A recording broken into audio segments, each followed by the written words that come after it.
Hello, good evening friends. ज्ञान मंत्रा के YouTube channel पर आप सभी का स्वागत है।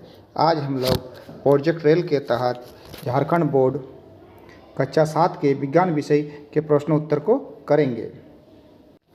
ऑब्जेक्टिव क्वेश्चन के तहत पहला क्वेश्चन है, श्वसन प्रक्रिया क्या है?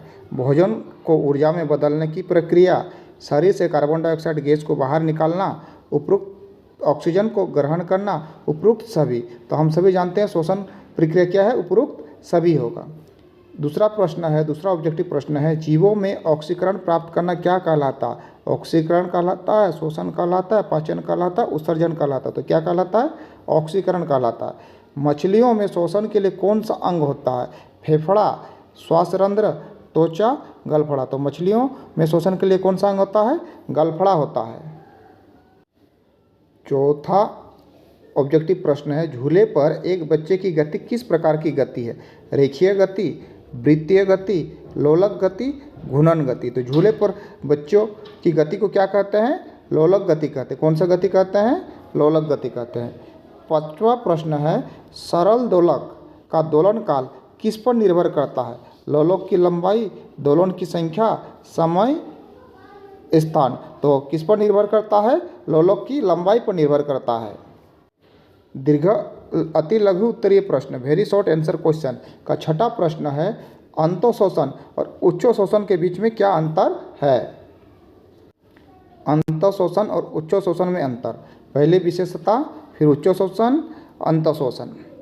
परिभाषा, यह वह प्रक्रिया है जिसमें फेफड़ों और रक्तों के बीच ऑक्सीजन और कार्बन डाइऑक्साइड का आदान प्रदान होता है। अंतःशोषण में क्या होगा? यह वह प्रक्रिया है जिसमें रक्त और शरीर की कोशिकाओं के बीच गैसों का आदान प्रदान होता है। स्थान, यह फेफड़ों के बाह्यकोशों और रक्त के बीच होता है।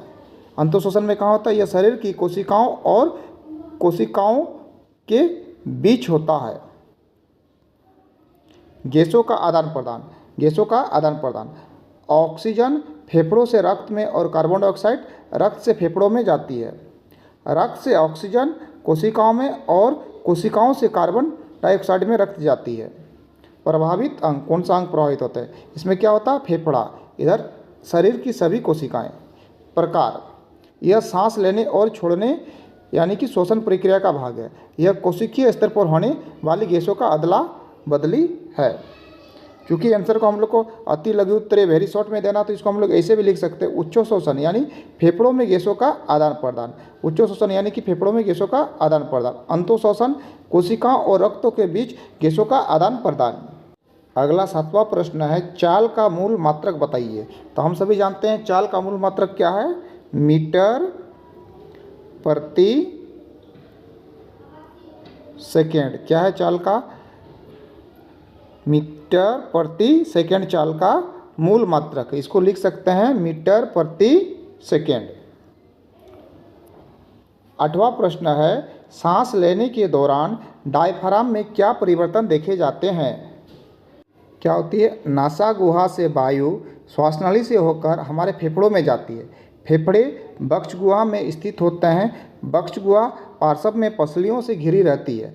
एक बड़ी पेशी की परत डायफ्राम कहलाती है। डायफ्राम क्या कहलाती है? एक बड़ी पेशी की परत डायफ्राम कहलाती है, जो वक्ष गुहा को आधार प्रदान करती है।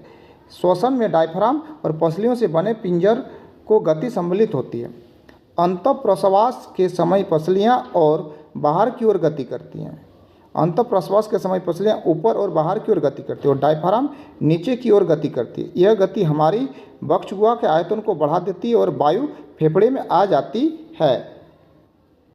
वायु फेफड़े में आ जाने से फेफड़ा वायु से भर जाती है।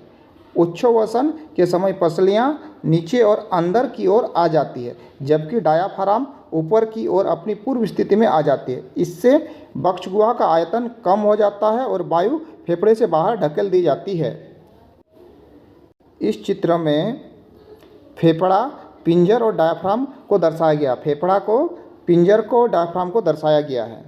दीर्घोत्तरीय प्रश्न, इसका 9वां प्रश्न है, निम्नलिखित जानवरों में श्वसन अंगों का नाम बताइए।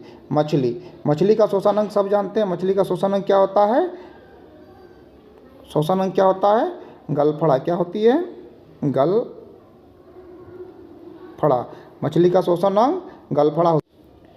इस चित्र में एक मछली को दर्शाया गया है। ये जो है इनका ये क्या है, गलफड़ा है। 9 का दूसरा प्रश्न है, मनुष्य में श्वसन अंगों के नाम बताइए। प्रश्न संख्या 9 का दूसरा है, मनुष्य के श्वसन अंगों के नाम बताइए। मनुष्य में श्वसन के अंगों में नाक, गला, ग्रसनी, कंठ, स्वर यंत्र, श्वास नली, फेफड़े और डायाफ्राम शामिल है। फेफड़े श्वसन तंत्र के सबसे प्रमुख अंग है। श्वसन अंग और उनके कार्य। नाक का क्या कार्य? हवा को शरीर में लेने और उसे फिल्टर करने का कार्य करती है। मुंह क्या करती है? नाक के अलावा हवा लेने का एक और मार्ग है। गला क्या है? नाक और मुंह से हवा को कंठ तक ले जाता है। उसके बाद कंठ, इसे वॉइस बॉक्स भी कहते हैं। यह हवा को श्वास नली में निर्देशित करता है। अगला है ट्रेक्रिया यानी श्वास नली, कंठ से आने वाले हवा को फेफड़ों तक ले जाती है। उसके बाद है ब्रोंकाई, श्वास नली की 2 प्रमुख वायुमार्गों में बैठ जाती है जो प्रत्येक फेफड़ों में प्रवेश करती है। अगला है फेफड़ा, ये श्वसन तंत्र के मुख्य अंग है जहां ऑक्सीजन और कार्बन डाइऑक्साइड आदान प्रदान होता है। फिर डायाफ्राम, छाती और पेट के बीच की यह मांसपेशी सांस लेने की प्रक्रिया में महत्वपूर्ण भूमिका निभाती है। आज का 10वां और अंतिम प्रश्न है, एक दिन में सेकंडों की संख्या निर्धारित कीजिए। तो एक दिन में सेकंडों की संख्या 24 घंटे गुना 60 मिनट गुना 60 सेकेंड, यानी कि टोटल हो जाएगा 86,400 सेकेंड। 86,400 सेकेंड। यदि आप सबों को सेशन पसंद आया तो कृपया लाइक कीजिए, कमेंट कीजिए और इस चैनल को सब्सक्राइब कीजिए। आज के लिए बस इतना ही। धन्यवाद।